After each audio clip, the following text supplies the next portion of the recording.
Primary memory दो प्रकार की होती है, एक रैंडम एक्सेस मेमोरी और एक रोम। तो रैम का पूरा नाम होता है रैंडम एक्सेस मेमोरी और रोम का पूरा नाम होता है रीड ओनली मेमोरी।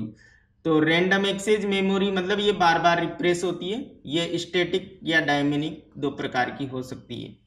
फिर इसके बाद है पीरोम। पीरोम का पूरा नाम भी ध्यान रखना है, प्रोग्रामेबल रीड ओनली मेमोरी। फिर इसके बाद जो रोम आई थी वो आई थी ईपीरोम, इरेजेबल प्रोग्रामेबल। तो ये क्या करती थी, यूवी किरणों द्वारा इसके अंदर मिटाया जा सकता था जो भी एक सॉफ्टवेयर होता है बाइस नाम का। बाइस की फुल फॉर्म होती है basic input output device, basic input output system. तो ये रोम के अंदर एक सॉफ्टवेयर होता है, इस सॉफ्टवेयर को यूवी किरणों के द्वारा मिटाया जा सकता था। इसके बाद भी और भी रोम्स आई है।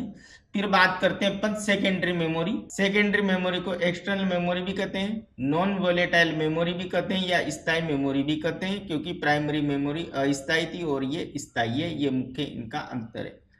अब ये ऑप्टिकल और मैग्नेटिक दोनों प्रकार की होती है।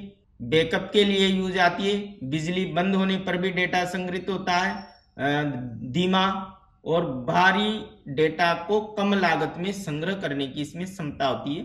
तो ये कौन कौन सी होती है इसको भी जान लें। एक तो होती है सिक्वेंशियल, एक होती है डायरेक्ट और एक होती है फ्लैश मेमोरी। तो देखो सिक्वेंशियल में तो आती है हार्ड डिस्क और फ्लॉपी डिस्क, डायरेक्ट एक्सेस में आती है ऑप्टिकल डिस्क या सीडी या डीवीडी या ब्लू-रे डिस्क, ये सब डायरेक्ट एक्सेस में आती है। एक होती है फ्लैश मेमोरी। फ्लैश मेमोरी के अंदर आता है अपना ट्रांजिस्टर मेमोरी या पेन ड्राइव या स्मार्ट कार्ड, सिक्योर कार्ड या मिनी एसडी कार्ड या माइक्रो, ये सब इसके अंदर आता है।